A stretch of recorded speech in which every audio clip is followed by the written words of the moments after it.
Welcome, ladies and gentlemen, to another episode of Legal Candy, where we're here talking about whistleblower wisdom and storm survival. I am attorney Candice Rojas Colucci, your host with the Colucci Law Group, and I'm here with my co-host, MK.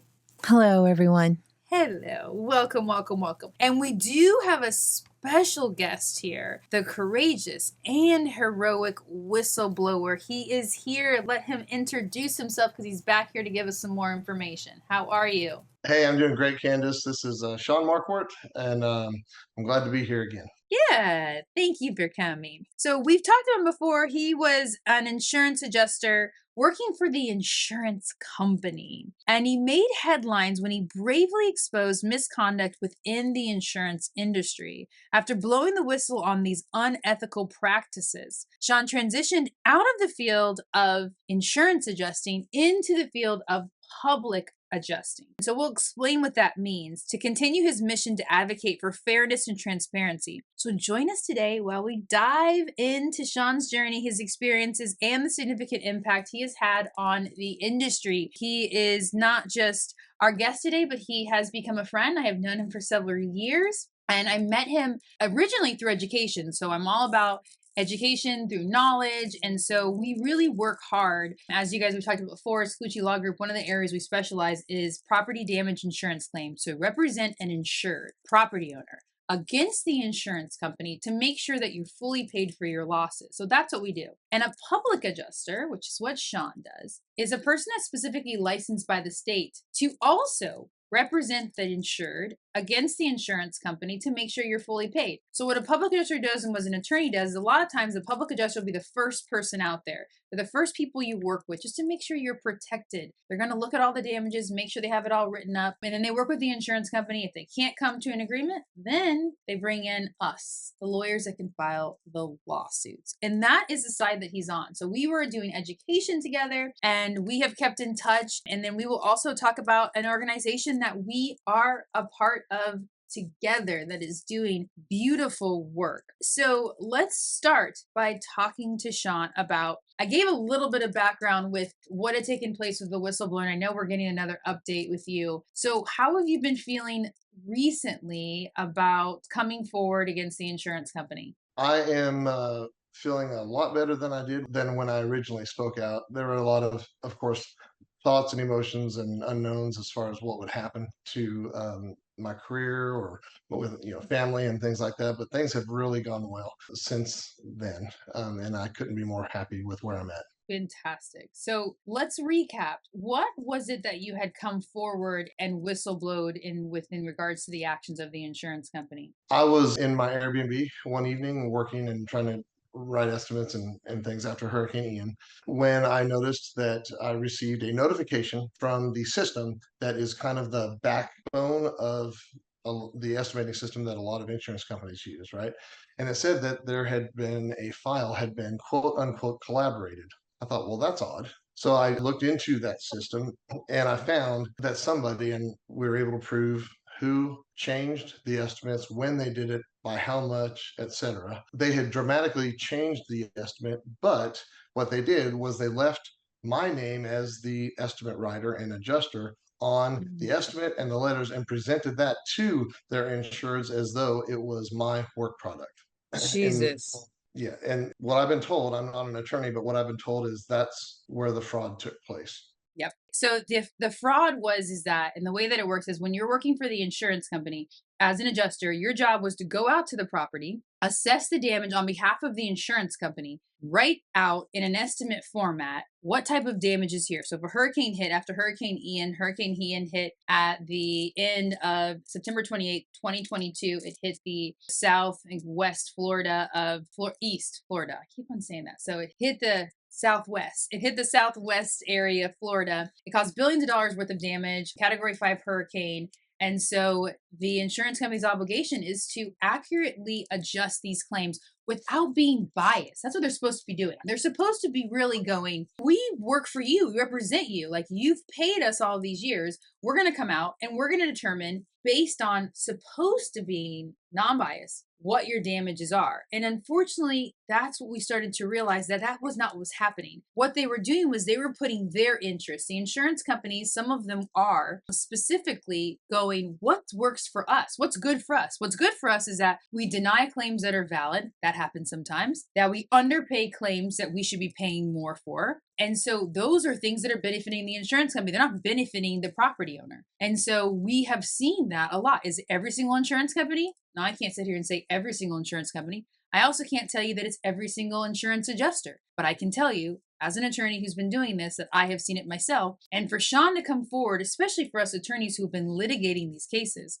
it was so remarkable, because that's what we've been waiting for. We've been waiting for someone to be brave enough to go, listen, I'm okay with standing up against the insurance company, knowing what those risks are, to stand up for the people. And that's really what he did. And so I talked about before, is I absolutely commend you for being able to do that, because it's really hard. It's hard to think about losing your stability, right? Because he's being paid by the insurance company, because what he determined was that he's supposed to be writing these estimates to say what he believes the damages are, which is what he was doing. And he believes he was doing it ethically. And then he was finding out that the insurance company was changing his estimates, which is what we had accused them of before. And we had assumed they were doing in times, that they were changing it to be lower than what it really was. So he had noticed that on one of the estimates he'd written, that it said that there had been collaboration and change done by the insurance company, and he had not made those changes. So that is where the potential fraud comes in. Fraud is a misstatement of a fact of which you present it to somebody and they rely upon it to their detriment. So the misstatement of the fact would be their amount of damage. So the allegation that has now been levied against the insurance company is that they took the amount of damage, lowered it, which means they make a statement of fact, which means they believe your damage, instead of it being 100 grand, an example, they write it for 50 grand. So that's a misstatement of fact, to which gets presented to you, the property owner, and then you rely upon it to your detriment. You relied upon it and you're damaged by it, because now you're only getting $50,000 and not the $100,000.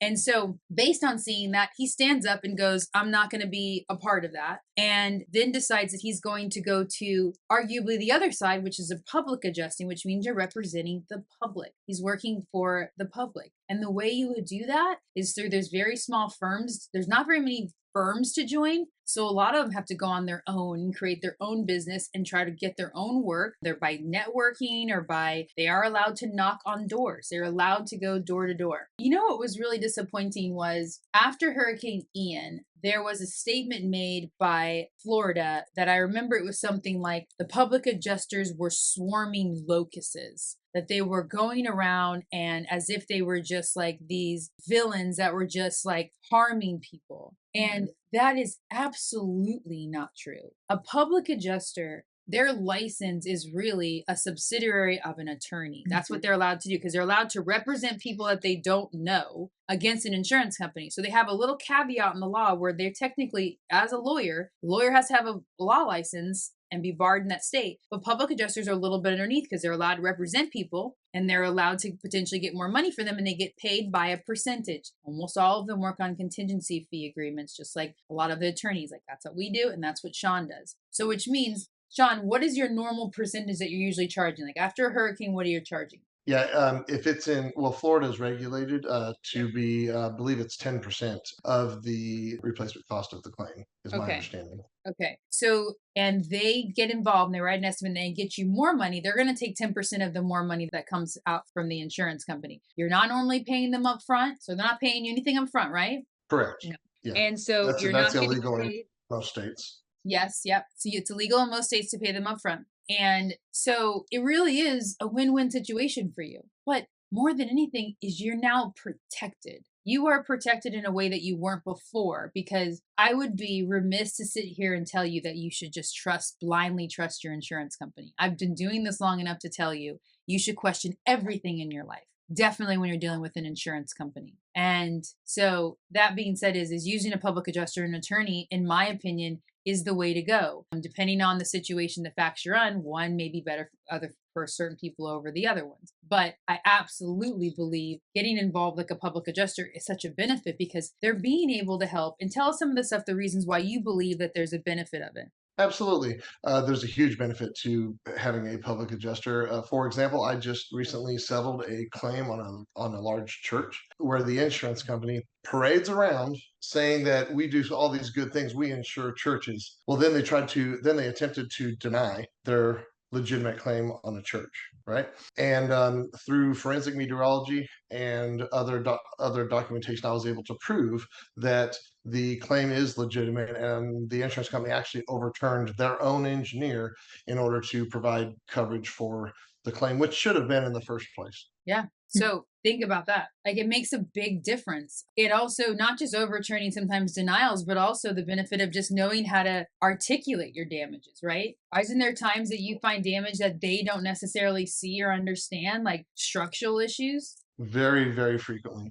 Typically, in an insurance claim, you have two main people from the insurance company. You have the field adjuster, and then you have the desk adjuster. The desk adjuster is sitting behind their computer trying to figure out how they're going to meet their key performance indicators, right? So that they Mhm. get good performance reviews. I hate to say it like that, but that's true. I was Yeah. on that side for a very long time. So, but So they have key performance indicators. So certain benchmarks they need to make in order to potentially be performing on level that the insurance company believes. correct. And how do they usually set those up based on what's usually the markers of them? It is usually set by management, Okay. right? The problem is that you cannot apply estimating guidelines blanketly across the board because every claim is completely different, and they Yeah. don't and most desk adjusters have absolutely no construction knowledge whatsoever, and Yeah. it's pretty sad the way that they operate. Yeah. That is scary. So you've got a couple parties. You've got the field adjuster. So you have, when you're dealing with an insurance claim, as some people will know, if you ever filed a claim, you have a desk adjuster, which is exactly what it sounds like. They're sitting at a desk and they are adjusting your claim. They're the person you're going to be emailing with. They're the person you're going to get enraged with. They're going to be the person that you put on your naughty list. They're going to be the person you want to drive to their house. I mean, I've heard all of this. Okay, I have heard it so many times. That is that person. The field adjuster is the adjuster who gets sent out to your property in order to look at those damages. They can also be called the independent adjuster. So the field adjuster and the desk adjuster will usually work in-house with the insurance company. But a lot of times they're contracting out something called independent adjusters who are supposed to be independent. And those people can do either job. They can either go to the property and estimate it, or they can also do the desk adjusting. Question. If the field adjuster is employed by the insurance company, then how can they be non-biased? Well, because the insurance company in general is supposed to be non biased because their client is the property owner. They're Mm, not supposed to be adversarial and against them. but they always are. But then unfortunately it becomes that way, right? Yep. And it is a double edged sword because the insurance company does have an obligation to watch their losses. And there are fraud claims sometimes, right? They do exist, especially if some a lot of times you see there's a lot of fire claims that are fraud. So they have to protect their assets too to benefit all of the other policyholders. If they paid out every claim blindly and go, we're going to give everybody $1 million, and they don't do any investigation, that would also destroy the industry, right? So there needs to be a checks and balances. But unfortunately, as we continue to unravel what the insurance company is doing, we're realizing their checks is not meeting their balances, right? That's what's not Not at all. happening. Yeah. Now, but lately we've been also seeing a pretty significant trend of insurance companies not sending out adjusters, but sending out inspectors, which are not licensed adjusters, but they go out and they take photographs of damage, not damage, whatever they're told to do, and provide a sketch in that, and then the desk adjuster is making all of those decisions, coverage decisions, Yep. repair decisions, et cetera, along with their management, and that's not a proper way to handle claims, in my opinion. Yep. And it's not. And so why it's so improper is because that means the analysis being done at the desk by your adjuster to determine how much money to give you is based on the photographs taken by somebody who's not qualified to take the photographs. So, which means a perfect example is if that guy goes out there and he only takes 5 photos of your roof, which I'm in this instance right now. I just had a mediation that was exactly like this. They take photos of the roof that are conveniently the photos that show this very few areas of the roof that there was no damage. Okay. While the consultants that work for us, they went out there and they took photos of the roof. There's cracked cement tiles all over this roof.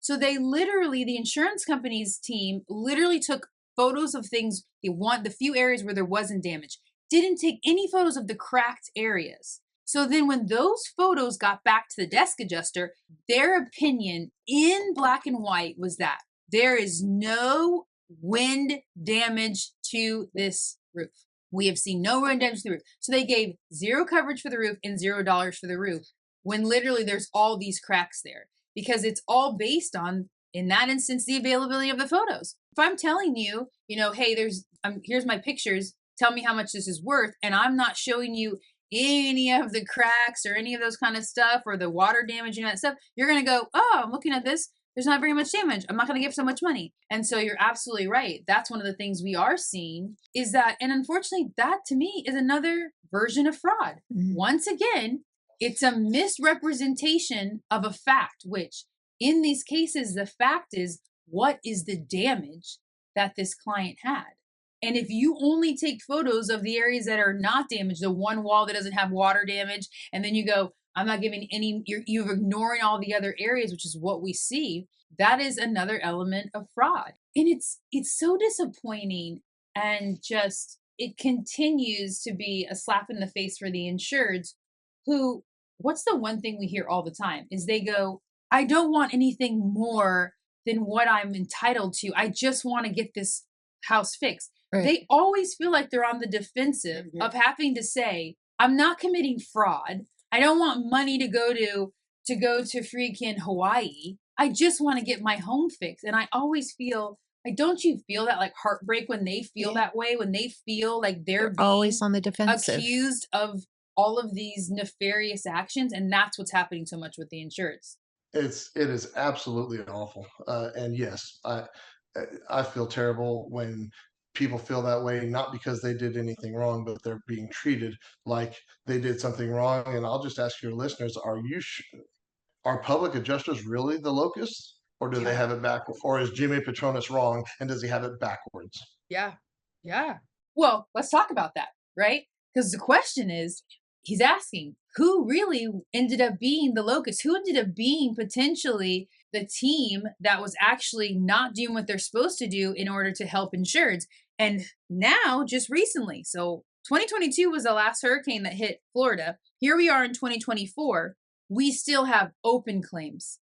We still have claims that just began litigation. So make no mistake, if you're watching this right now, you still have the opportunity to come forward. If you have not been paid the amount of money you believe you're owed, or if you have somebody that you want, if you have a case and you just want someone to look at it, there are people like the public adjuster, law firms that will look at this claim at no cost to you to figure out if you're entitled to more money. And the statute of limitations that you have to get all of your damage to the insurance company is September 28th of this year. Then you're done. Then you're out of time. So we are on a clock. But let's talk about what just happened. So, and I'd love to see where you're right. Where are the comments from the state? But I guess their comments are as they're figuring out that they're getting involved to do this. So what ended up happening was a property insurance company in Florida has agreed to pay $1 million in fines after a state review found it violated claims handling requirements following Hurricane Ian. And specifically, what they're saying. And by the way, let's keep in mind that's like 35 cents to you and me. Yeah, that's nothing. That's nothing compared to what they've done and to what they have netted off of some of these things, of the money that they're taking in and not paying out. And we deal with Heritage constantly. There are sometimes we're able to settle claims, and we've got claims litigation that they owe money on. So what they're saying is that the Office of Insurance Regulation contracted with a firm, INS Company, to review Heritage claims from September 28th, 2022 to February 28th, 2023. So they're looking at the date of loss, the date of the hurricane, up until February 23rd. They're calling it a Category 4 hurricane, made landfall. I argue that it's still 5. There's so many areas that had wind gusts of that was higher that should have been a Category 5. It's hard to just say overarching it was a Category 4 because in some areas absolutely had 180 miles per hour wind, had little mini tornadoes in there. So they got involved to review them, and here's what they found. They found that in 98 of the 300, first of all, they reviewed 324 claims. That's what they reviewed. 324 claims. Out of those, 98 of them, Heritage did not acknowledge receiving communications about claims within 14-day period as required by law. So just so everybody knows, we talk about this all the time, is that when you send, in Florida, when you send a letter to the insurance company, you send an email, you send anything to them, they have 14 days to acknowledge that. They don't have to respond, but they have to acknowledge it. They have to say, we acknowledge receiving this so that you know they got it and that they can still have some time to review it or whatever, but they need to acknowledge your communication every single time you come to them within 14 days. That is a law. They have to do that. So I'll start by asking you, Shaun, has there been times that the insurance company has not acknowledged your communication within 14 days? All the time. All the time. Mary Catherine, while working at Colucci Law Group, has there been times that they have not reviewed, they have not 9 times out of 10. communication within 14 9 days? times out of 10. Anthony will get on them. She will be a thorn in their side. I got a good team over here that are just like, I call them my beautiful dogs on bones. They just literally are just like, oh, like they'll email you every day. And so that was one thing that they found. And which is so and when they made the new amendments to the law, by the way, they shortened that period to 7 days. It means nothing because they violated anyways. They wouldn't do the 14 days, let alone they're going to do 7. But when they redid the laws where they took away statutory attorney's fees from the insureds in Florida, which is the most crushing thing to ever happen to the insurance industry in Florida, is that now when you hire an attorney, tell people every time I can, used to be when you hired an attorney to represent you because the insurance company underpaid you and you had to file a lawsuit. If the insurance company had to pay you as a punishment automatically, they had to also pay your attorney's fees. So then it wouldn't be, let's say you were owed $100,000. If the attorney takes 40% of that, 30% of it, which some attorneys do, we do not take those high percentages, but some of them do, they would then have to take 30 or 40% from your money. So which means if you needed $100,000, you're not getting $100,000. And that wasn't fair because you had to hire an attorney. Well, it used to be that what they would have to do is the insurance company would have to pay $100,000 you were owed and then also have to pay the attorney's fees. So if the attorney was owed $25,000 or whatever it was for how long they litigated the case, the insurance company had to pay that. And that was beautiful. It was beautiful. It was the way it was supposed to be. Fair. It was fair. It leveled the playing field for the insurance companies because now with this new reform, they ripped it away. And what they did to try to blind everybody's eyes is they gave you stupid things where they're like, no, listen, don't look over there. Don't look over there. Look over here. We're going to now say they need to respond to you within 7 days instead of 14.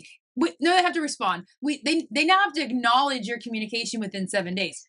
So you're getting. They don't do it anyways. Yeah, they don't even do it anyways. And that's not even enough to do anything with. Like it's insane to think that. And it has broken my heart because now what that means is that there are attorneys, most every attorney who does what I do, now they have to have a threshold, which means if there's a certain amount, so if you are only missing $50,000, which is an insane amount of money, if you're only missing $30,000, which is an insane amount of money to most people, an attorney more than likely cannot help you. Because if the attorney can only get 30% of $30,000, no matter how long they litigate the case, they take a risk of losing money. So they can't take those cases. So now it's going to change the whole legal landscape of the likelihood that attorneys, if another hurricane hits now, the likelihood of attorneys being able to take your cases if you've been underpaid by less than $100,000. It's going to be very difficult to find attorneys that can take the case. That's because it's not financially makes sense for most attorneys. They got a whole team of people working, a whole bunch of lawyers. They could lose money.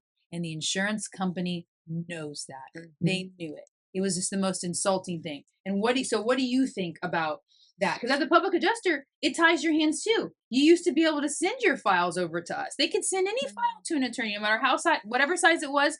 If you owed 5 grand, we could file a lawsuit because 5 grand is a lot of money. We could file a lawsuit and get our attorney's fee separate. But I can't file a lawsuit over $5,000 now. If the insurance company gets away with $5,000, they can do that with everybody. $5,000 times thousands is a lot of money. And so how do you feel now about like that being gone? How will that affect your entire claim process? Well, it's absolutely disgusting what the politicians have done, but insurance company pays their bills, Yeah. right? So that's why they don't. That's likely why the DFS and other departments of insurances do not do a lot to insurance companies when there are clear violations of fair claims statutes. Oh, and by the way, speaking of DFS, that claim I was telling you about, where the first claim I saw that was quote unquote collaborated, Yeah. once the American Policyholders Association got involved, DFS acted like they wanted to now investigate. At first, they said, "Oh, well, we subpoenaed the whistleblowers," which they didn't because I never got a phone call or a document or anything. Oh. Then the DFS, two men from the DFS, claiming to be from the DFS, went unannounced to my customer's house and spoke to them through the Ring camera with weapons, identifying themselves as the police and intimidated the customers. Whoa. That That so this is the was the measure of what department they do. that's the Department of Financial Service that was supposed to investigate the alleged fraud that he had really whistleblowed on. Said that they'd subpoenaed him, but they haven't. And so what's the latest update that you've heard recently other than them going to your clients and now harassing them? Have you had any other? No, after the American Policyholders Association made it clear that no, you guys have not called them. They've spoken with us, etc. Then I received a phone call from an investigator, just making sure that all of the information that they have been provided from Stephen Michael Bush and the Doug Quinn with the APA. Yep. That is correct. And so I said, yes, Yeah. here's the stuff. Okay, well, thanks. I'll call you if I have any other questions. That's it. We're Nothing. what, we're a year and a half or 2 year, well, yeah, about a year and a half after the fact. And Congress won't do anything. The people that are actually supposed to protect the citizens of Florida aren't doing their jobs. They just don't care. I mean, they just So don't. sad. It is not that hard to do to fix it, but they just won't. So we hope that that ends up not being true. We hope that they actually will continue. So we're empowering DFS to continue investigating. We know it takes some time, right? To continue investigating so that the people will know that when stuff like this happens and somebody is willing to come forward as a whistleblower, that there's going to be some kind of actual consequences for it. And so it is disappointing because guess how fast you know how fast they came against attorneys, public adjusters, contractors, anybody that they had whispered that, oh, those people are taking advantage of the insureds. They turned around and stopped assignment of benefits. So contractors who used to be able to assign their benefits, the insured used to assign their benefits to a contractor so that they can get the work done and not have to pay out the money because the insurance company didn't Right. pay them. It was a beautiful concept when it was used right because the contractor who could afford to do the work and wait for payment was able to do that because a claim would be assigned to them. They made everybody believe that those were all fraudulent and all these contractors taking advantage of people when there were a lot of contractors that are using it the right way. They got rid of that. That severely lessened the contractors that were willing to do work up front. So now we have houses that are sitting unfinished. And so then they came against the public adjusters and made comments, and then they killed our attorneys' fees because you know what they said was with the attorneys? They said all these attorneys are all opportunists and they're all the ones who are racking up these attorneys' fees. We come to them trying to settle the case. We're not trying to rack up attorneys' fees. And if they believed it was fraud, guess what they did? They did a whole investigation. They had a special investigation unit whose only job was to find fraudulent claims. And let me tell you what, I always say this. the insurance companies are not paying out fraud claims. That's what they're not doing. Right. They're barely paying out claims where there is a hurricane and half your house is gone. Mhm. Okay, they're going, really? Well, what happened on the day of the storm? What'd you do to mitigate your damages? How many sides did you hold down of the house when the wind started blowing? Did you hold that roof down? Did you We're tie it in? Did you mitigating, get yeah. outside? What'd you do to do it? Maybe this hurricane was your fault. Were you praying to the gods before it started? I mean, that's Right. literally It their mindset. is. It is. It's their mindset. I mean, there's a like my clients are like they leave They're leave terrified. depositions. I have a client, bless her heart, that cannot get over the way she was treated in a deposition. And I'm telling her the rules allow them to ask a lot of questions during deposition about your life, your personal life. It's very difficult for an attorney who's on the other side to object during the deposition unless it's clearly irrelevant. Other than that, the courts allow them to ask all kinds of questions. And so I've got a client who is so upset about the deposition because she couldn't believe the way that they made her feel. And that's exactly what the insurance company will do a lot of times in these depositions. And so you're absolutely right. It's like we hope that they will literally wake up and do what's right, because at least now they're looking at this. And let's see what else they said. They Well, said, well, so oh, yeah, go ahead. I'm sorry. Yeah. I really don't think that the Department of Financial Services knows how to investigate insurer fraud, because Insurance uh, company up, fraud. up until we blew the whistle, the insurance companies have special investigation units, which are fraud investigators, right?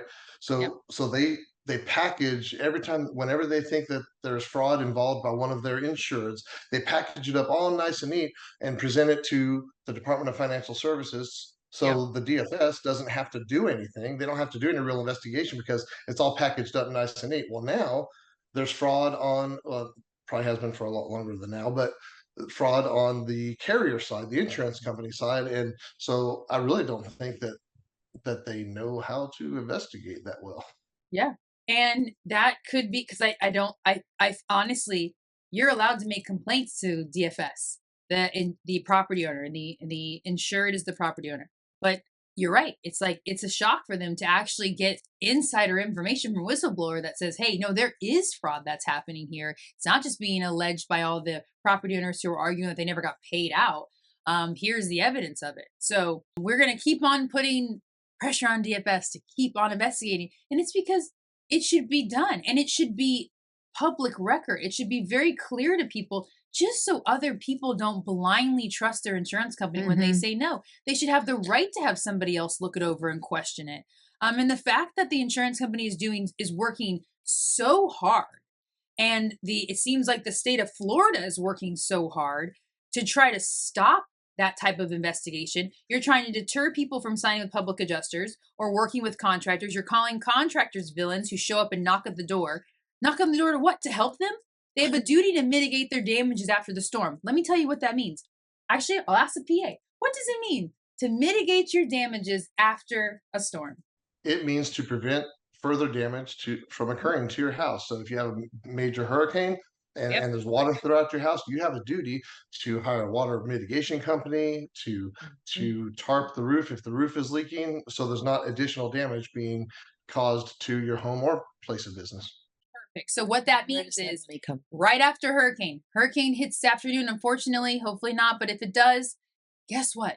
Immediately, you have an obligation to mitigate that big hole that's in your roof. How are you going to do it? You're going to get up there and you're going to just got nailing in your tarp. Oh, and here's the thing. You better be careful what you nail in with that tarp. Because if you nail that tarp into a good piece of shingle or part of your roof, then they can argue that you're the one that did the damage and made it to where they now have to replace the whole roof and not replace that whole area. So literally, you're not getting on your roof, but guess who is? That roofer that knocked on your door. And I know people in Florida are very much aware of this rhetoric that ended up happening right after the hurricane. And I was so upset because I'm like, come on, guys, we got to be better. Our legislation has got to be better. We got to be better as the governing people of Florida than to tell people to be afraid of contractors, public adjusters, and attorneys. I mean, come on. But you never told them to be afraid of the insurance company? You never said that? But now you're admitting 2 years later that you've done an investigation of 300 claims And now you're saying those 300 claims that there's been violations and you're charging and penalizing the insurance company $1 million. So I hope that next time after the storm, the only announcement that should be making by the state of Florida should be question everything your insurance company says. And everybody says, but if a contractor comes to your house, be very aware of that. Like you have an obligation to mitigate your damages, which means you're going to need your contractor. So to tell the people they should be afraid of this person is very dangerous, because guess what the insurance company's defense is? If you don't get someone to go fix that damage, they can argue any additional damage that happens after that immediate second after the hurricane. When the hurricane stops, if you haven't mitigated your damages, any additional damage, they can deny it for your failure to mitigate your damages. So really, we need to be telling them, question everything. Don't be afraid of anybody who comes to your door to help you. You really should be afraid of what the insurance companies end up saying to you, because that's where we see a massive problem as we're sitting here talking to a whistleblower. But it's really sad that that was the position that they took, and it did work. People were so afraid. They barely heard the word public adjuster, and I heard people going, well, I'm not signing with the public adjuster. I heard about those people. I'm like, what did you hear? They can't steal your money. They only get paid if you get more money. So they're not stealing your money. And what are they doing? What insured has gotten in trouble because they hired a public adjuster? And here's the other thing people say. You got to hear this and you got to love it. When they go, well, I heard that if you hire a public adjuster or an attorney, it slows down the process. I'm like, what?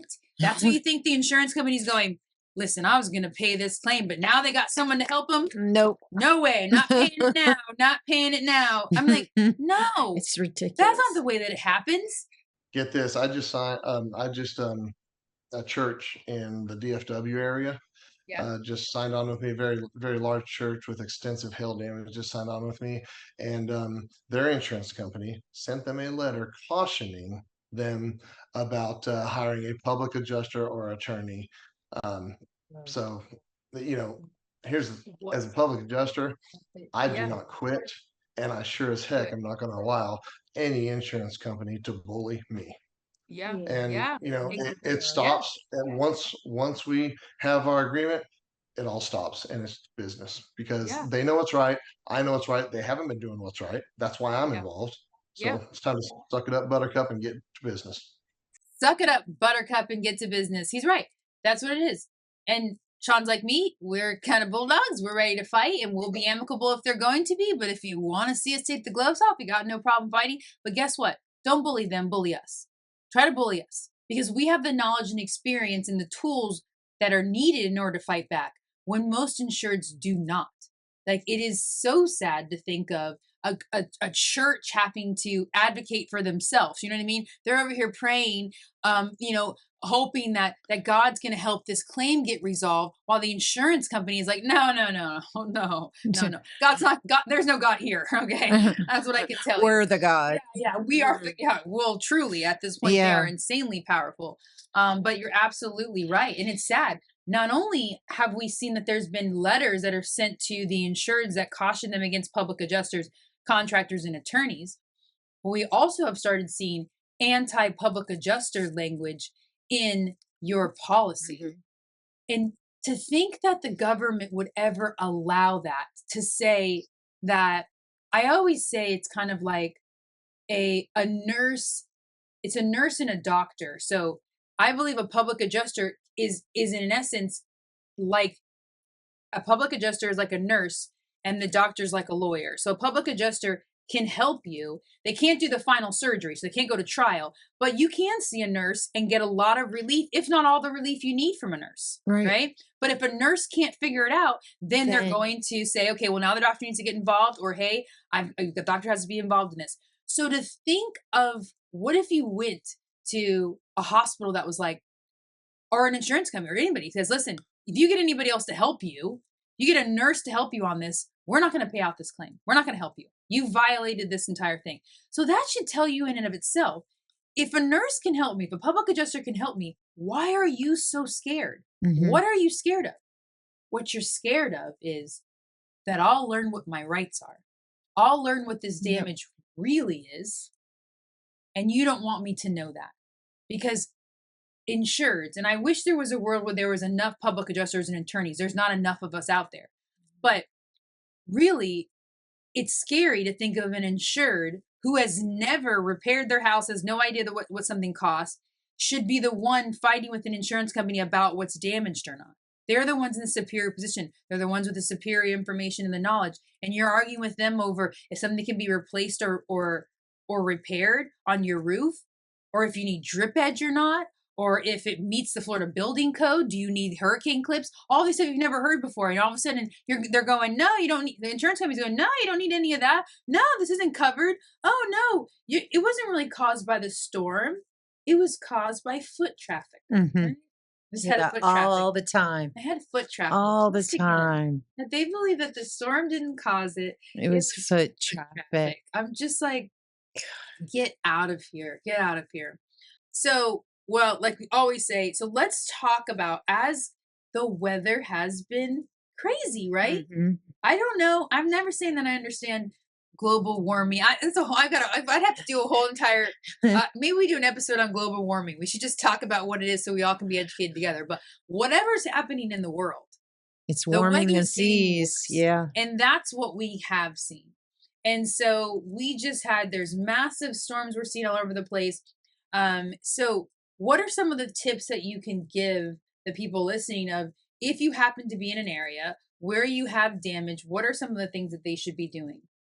Okay, well, what I would recommend, especially in the coastal areas, first and foremost, you got to have an evacuation plan Yeah. for your family Yep. to get to safety, because Yep. we have a considerable amount of time to relatively know, when a hurricane is going to Yeah. hit, for example. Yep. It's always a really good idea to have a lot of supplies that I would get Yep. now before storm season, right? Yep. Because during storm season they're going to be hard to get.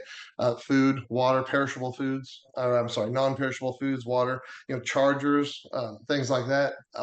Also, a great idea to have some cash, right? Because when you lose power in certain areas, they might be down for days, and you may not be able to use certain forms of payment, right? And then uh, also, that what's also very important is to document your possessions. It's always a really good idea to take really good photographs in each of your rooms so that you can see what contents are there, so you can prove what you had. And then, of course, obviously do the things that people also do, and that's like board up the windows and things like that as a precaution to try to prevent the severity of the damage. Yeah, absolutely. So those are the things we'll continue talking about them as we're barreling into hurricane season. Those things are huge to do, and they definitely make a difference. The documentation. Like, I know it's hard. It's hard when you're in the middle of it to then go, am I taking notes? Have I kept all my receipts? Like, just try to do your best. Like, right now, while you're not in a storm area, Do take it those now. photos. Take those photos so we know what exists. We have so many people who, especially in an area that floods, those places flooded out and they lost so much of the interior of their home. The back wall came off, all of the inside's gone. And you really think you know what you have. And then you realize, I got to make a list of all of the And personal how property old I it have. is I and have what, to know yeah.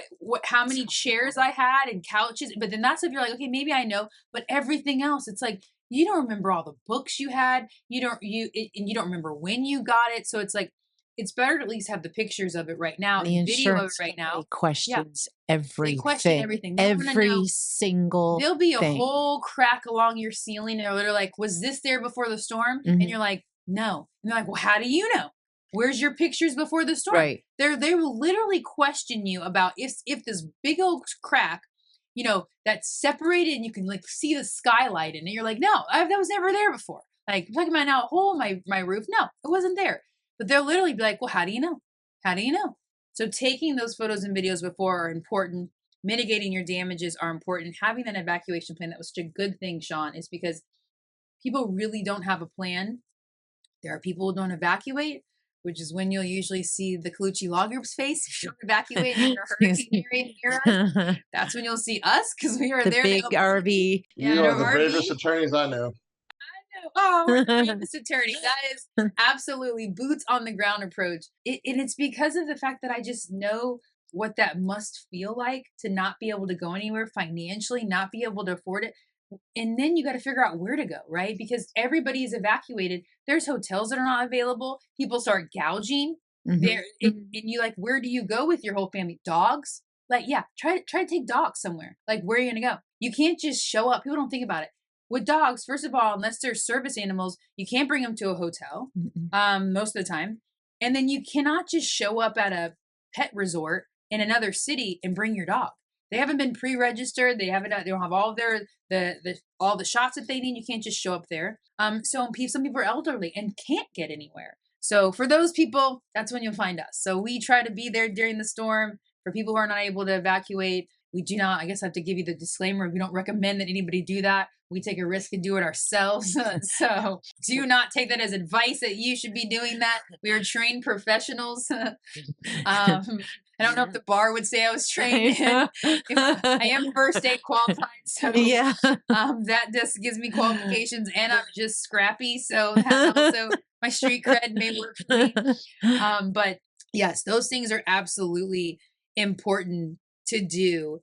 And so what I like is we were talking about, and we're going to do a whole other episode talking about the APA, but you did talk about the American Policyholder Association, which we are both members of. And not only can insurance attorneys, insurance adjusters, public adjusters, but insureds, the actual property owners, are just people in the world, can be a part of this organization, and this organization will keep you abreast. They really consider themselves to be the big dogs that are overseeing and watching and promoting integrity, honesty, and the best practices in the insurance industry world. So they're supposed to be investigating. That's what they do, investigating fraud or accusations on both sides, on the insurance company side, but also on the policyholder side. And so they work together with legislation and with the people through education and investigation in order to make sure that they can help with that whole leveling the playing field. And so we are members of that.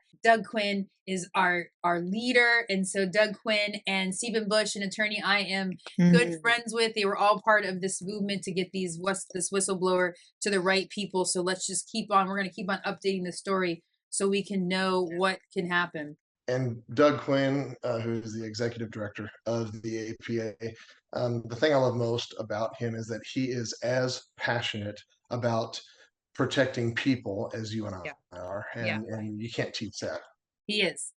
Doug Quinn literally had come to me and was like, "Listen, I've seen you." Because my reputation is I do get very, very, very passionate about advocating for people in the insureds, and so I know people say you should take it personal. Absolutely take it personal. These are personal issues. These are people's lives. I have watched insureds die waiting for the insurance companies to pay out from the mold infestation that happens, and there's no liability for that. They're still waiting. It is very, very sad and upsetting. I've seen people commit suicide. I have literally had clients whose husbands have committed suicide because of the financial strain that happens when the insurance company doesn't protect you. I've seen marriages fall apart. I've seen families fall apart. I've seen PTSD. It is very, very Draining their personal and retirement draining. funds, their Yeah. 401ks, everything. Changes entire lives. And so we've seen that. So Doug Quinn made sure he had come to me and was like, "There's no way you cannot be a part of this organization. We know you kick down doors and get in people's faces in all the legal sense, by the way. Okay. I've got all my warrants. I've got the right warrants in place, but legally speaking. And so it has been great to be a part of that. And I'm very impressed with the work that we're all doing and they're doing specifically, and that you're doing, Shaun. And I am so proud of you. So tell us a little bit more about you or about your company. Where can people get a hold of you so you can make sure that they know, and what areas are you working in? Sure. My company is called A Plus Public Adjusters. Okay. My website is appahelp.com, and I will even give out my cell phone number because I do not quit. My cell phone number, if you'd like to call me, is area code 865-469-4561. I am licensed and operational in 9 states: Tennessee, Kentucky, Virginia, Maryland, North and South Carolina, Georgia, Ohio, and Texas. So if you need someone to look over your file just to see if there's potentially arguably more money there, it's a free consultation. Free consultation, guys. Well, thank you very much for having me, and thank you for all that you do too. Yes. Alrighty, guys, that will end it today for Legal Candy. Please join us next time. Do you have any comments, concerns? Reach out to us. Let us know what would be some more delightful information that you would love to nibble on or learn a little bit more about. We'll see you next time. Thank you.